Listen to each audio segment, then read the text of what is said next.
You could feel the tension before a single word was spoken. It was supposed to be a casual Instagram live, 2 quarterbacks, a rookie, and a veteran talking ball. Maybe some playful jabs, maybe a story or 2 from training camp. But the second Shedeur Sanders' face popped onto that split screen next to Dillon Gabriel's, it was clear this wasn't going to be lighthearted banter. If you're into the real story and all the messy twists they don't show on highlight reels, go ahead and subscribe. And if you're sticking around to see how this Browns QB chaos plays out, you should definitely be subscribed. For the first few minutes, both men danced around the obvious. Gabriel leaned on his been there, done that tone, cracking a few jokes about rookies learning the ropes. Sanders nodded, smiled, played along. But underneath the calm demeanor, you could see the calculation in Sanders' eyes. He wasn't here to be Gabriel's punchline. He was here to flip the entire narrative. By minute 6, the shift began. Gabriel made an offhand comment about people believing hype over actual experience, a thinly veiled dig at Sanders' rising popularity. Sanders let it hang in the air for a moment, then calmly asked, "You mean like going 3 for 14 in camp and blaming the receivers?"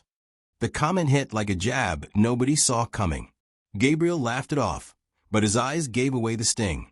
That was the opening Sanders was waiting for. He didn't raise his voice. He didn't resort to name-calling. He just started laying out the facts, point by point, moment by moment, with the kind of precision that comes from someone who's been keeping receipts. Missed reads in practice. Poor clock management in scrimmages. The suspension that left the team scrambling. Each example came with context, what happened, why it mattered, and how it affected the team. The live chat started blowing up. At first, it was a mix. Some siding with Gabriel, others already leaning toward Sanders. But as the rookie calmly dismantled every counterpoint Gabriel tried to make, the tide shifted fast. By the 15-minute mark, it felt less like a debate and more like a public cross-examination. Gabriel tried to pivot, accusing the media of blowing his mistakes out of proportion. Sanders didn't even flinch. "The media didn't throw those interceptions," he said. "The media didn't walk off the field without talking to your teammates. That's on you." It wasn't said with malice. It was said with the kind of even tone that makes the truth sting even more. And that's where Sanders truly took control, not by getting louder, but by staying calmer. Gabriel's voice rose, his words coming faster, trying to regain control of the narrative. Sanders slowed down, letting each statement land, leaving just enough space for the audience to absorb it before moving on. It was media strategy disguised as casual conversation. By the halfway point of the 37-minute stream, the viewer count had blown past 100,000.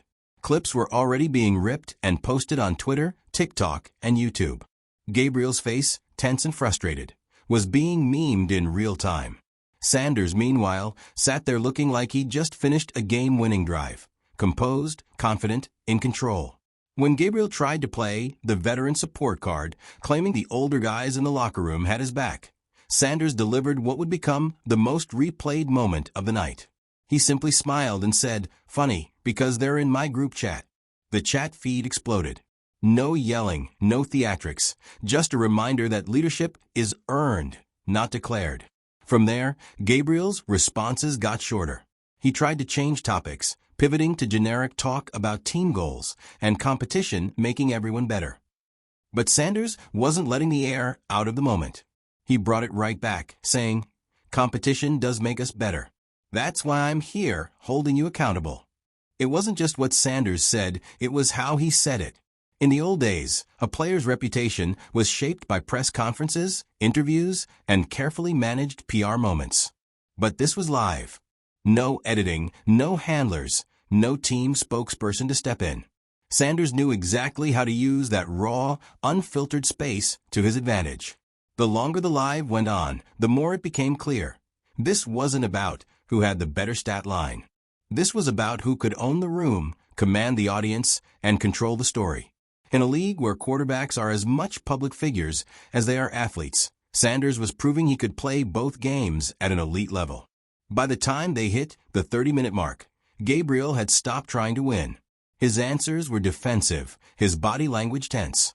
Sanders, meanwhile, looked like he was just getting warmed up. He wrapped up the exchange with a line that, in hindsight, might as well have been the knockout punch. This isn't about me being a rookie or you being a vet. This is about showing up every day like your job depends on it, because it does.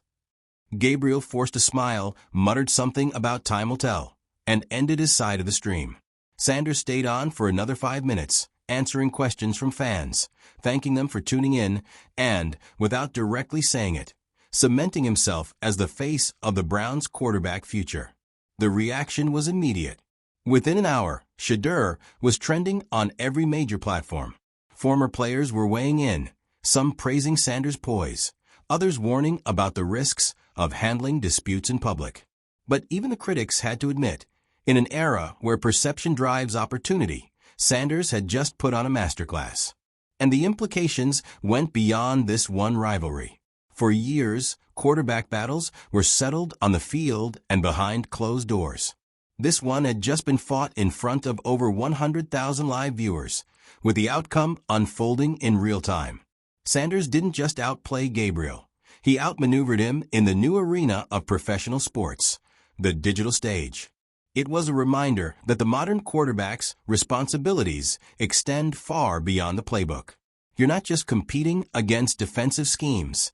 You're competing for the narrative. You're building your brand in real time, often in the same spaces where fans argue, joke, and post memes.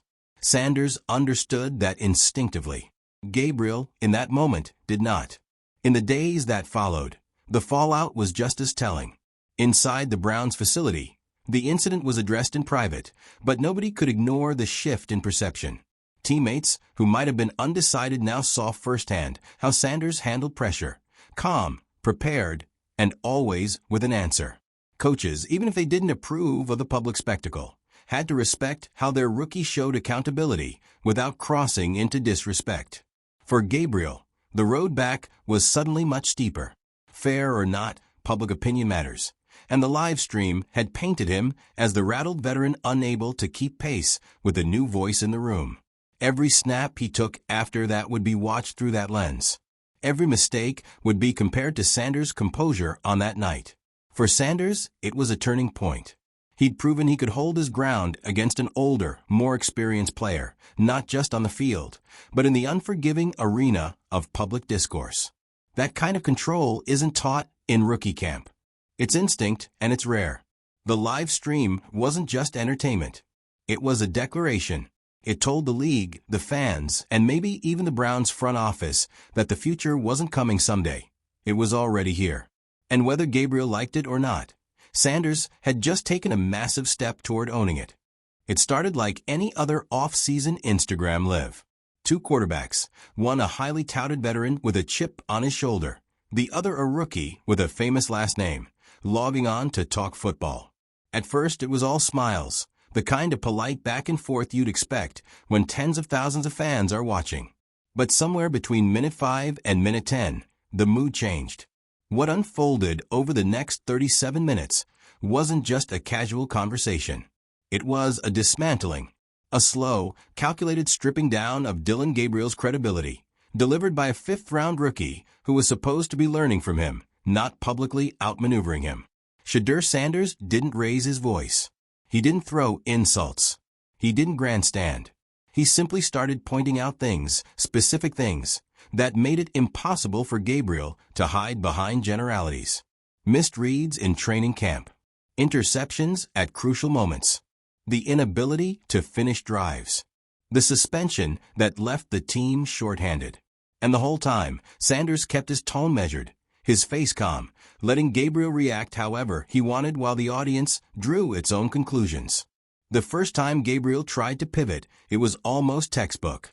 He blamed media exaggeration, claiming that the reports about his performance were blown out of proportion and that the vets knew the real story.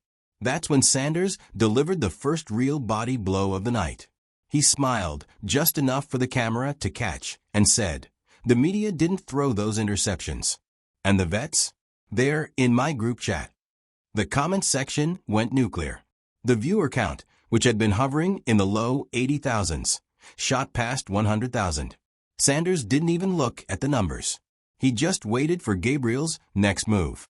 Gabriel tried to defend himself, talking about how competition can create unnecessary drama, and how social media had taken sides before the team even made a decision.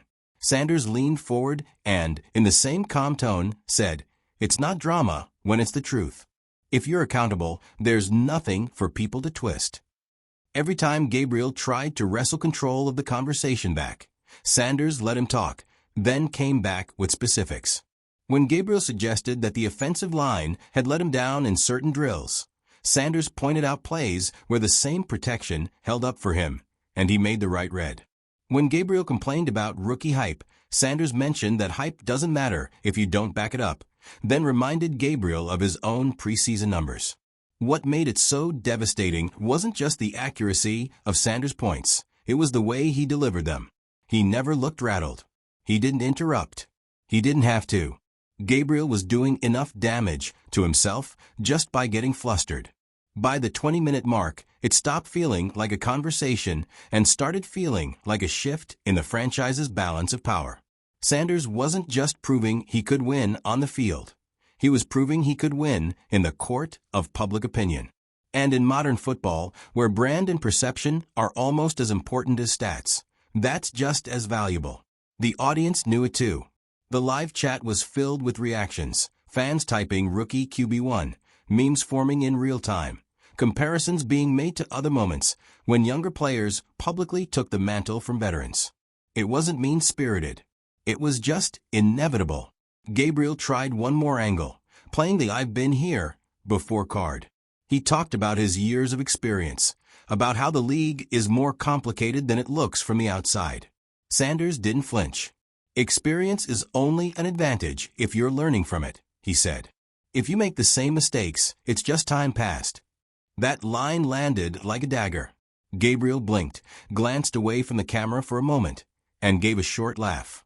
It wasn't the confident kind of laugh. It was the "I have nothing left to say" laugh. From there, the dynamic shifted entirely. Sanders began steering the conversation toward leadership, accountability, and setting the standard for the team. It was subtle, but it was clear. He was positioning himself not just as a competitor, but as the leader. And with every calm, deliberate sentence, he made it harder for Gabriel to reclaim that ground. When the 37-minute mark rolled around, Gabriel tapped out. He gave a short, vague comment about looking forward to the season, thanked the fans, and ended his side of the stream. Sanders stayed on. For 5 more minutes, he answered fan questions, thanked his teammates, and talked about the work still ahead. No victory laps. No "I told you so." Just a quiet confidence that said everything it needed to. The reaction afterward was immediate and overwhelming. Social media platforms lit up with clips of the exchange. Former players chimed in, some praising Sanders for holding his ground, others warning about handling internal conflicts so publicly. Analysts debated whether the live had crossed a line, but even the ones critical of the spectacle admitted Sanders came out of it looking stronger. Inside the Browns facility, the mood was complicated. Coaches don't love players taking disputes public, but they couldn't deny what they'd just witnessed: a rookie quarterback under pressure, holding his composure while systematically dismantling a more experienced opponent. Teammates noticed too. In a sport where the quarterback is supposed to be the emotional anchor, Sanders had just shown he could keep that anchor steady, even in the middle of a storm. Gabriel, meanwhile, found himself in a much harder spot. Every move he made after that night would be measured against Sanders' composure. Every interview, every comment, every snap in practice, people would be looking for signs of the same frustration they saw on that live stream. And the more they looked, the harder it would be to shake the perception. The truth is, this moment wasn't just about Sanders and Gabriel. It was about the evolution of what it means to be a quarterback in the modern NFL. It's not enough to have an arm, to read defenses, to run a 2-minute drill. You have to own your narrative. You have to navigate media, traditional and social, with the same precision you navigate a collapsing pocket. And you have to do it live, without the safety net of editing or PR coaching. Sanders proved he could do that. He didn't just win the argument, he won the room. He won the audience. He won the perception battle, which, in today's league, can be just as decisive as winning a game. For Cleveland fans, the implications were huge. The franchise has cycled through quarterbacks for decades, each one falling short for one reason or another.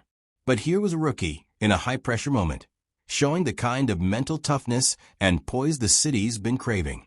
Whether or not Sanders starts week, one almost feels secondary now. What matters is that, in a single night, he made it clear that the future isn't some distant hope. It's already in the building. For Gabriel, the road back will be steep. Fair or not, public perception sticks, and this confrontation has already been immortalized in screenshots, clips, and highlight reels. He can still play his way back into favor, but he'll have to do it on the field, and he'll have to do it without looking like he's reacting to Sanders.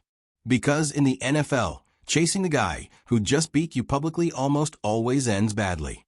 The 37-minute Instagram live will go down as one of those you-had-to-be-there moments in sports, a cultural flashpoint where the old rules about how battles for the starting job are fought got rewritten in real time. And if you were watching, you saw it happen.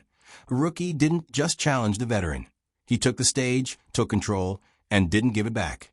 When people talk about Shedeur Sanders years from now, they'll remember the throws, the wins, the stats.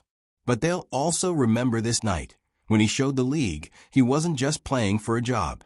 He was playing for the story. And in the modern NFL, that might be the most important position of all. By the time the sun came up the next morning, sports talk radio wasn't just talking about it. Mainstream news outlets were running clips of the confrontation. Celebrity accounts were reposting the moment Sanders hit Gabriel with a group chat line. Meme pages were turning Gabriel's reaction faces into reaction images for everything from bad takeout orders to losing in video games.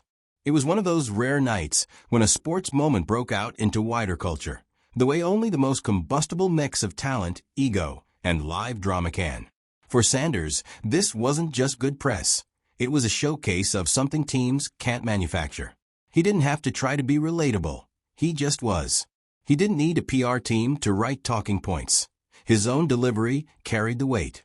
That authenticity is what people clung to, because you can't fake it in a live setting with 100,000 people watching your every pause and inflection. And while all of that was happening in the public sphere, the private ripple effects inside the Browns' locker room were even more telling. Players talk. They always talk. And when something like this goes down, the conversations spill into the weight room, the cafeteria, and the film sessions. The reactions weren't just about entertainment. They were about trust. Teammates who had been neutral before now saw Sanders as someone who could step into a high-pressure, high-visibility situation and handle it without flinching. That translates. When you've got a quarterback who can control himself under scrutiny, it makes you believe he can control himself in the fourth quarter of a tight game with the season on the line. Some veterans quietly pulled Sanders aside after practice the next day, not to scold him for going public, but to tell him they respected how he stayed composed. A few even admitted they'd been frustrated with Gabriel for weeks and appreciated that someone finally said out loud what everyone had been whispering. That kind of shift isn't temporary. It's the kind of thing that changes how a locker room aligns. Meanwhile, Gabriel's own interactions became shorter, more guarded. He still had allies, guys he'd built relationships with before Sanders even arrived. But those allies couldn't insulate him from the reality that the team's confidence was tipping. And in an NFL quarterback room, confidence is currency. Lose enough of it, and you're broke, even if you're still wearing the jersey. Coaches were caught in the middle. On the one hand, they didn't love the optics of two quarterbacks airing tensions in public. On the other hand, they couldn't deny the mental edge Sanders had displayed. Privately, a few admitted this was the kind of composure that was hard to teach. You can run all the drills you want, but you can't simulate the pressure of a live confrontation with the world watching. Sanders had passed that test in real time.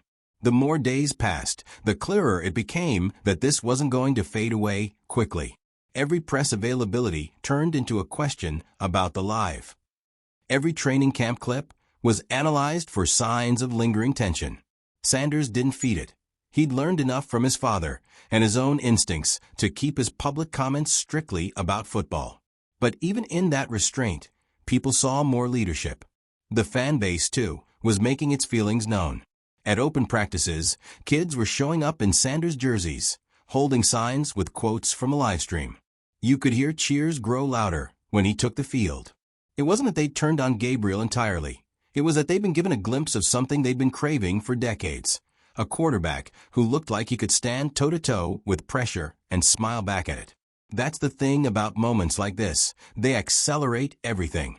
In a normal rookie season, Sanders might have spent half the year quietly developing, picking up scraps of playing time, building rapport behind the scenes.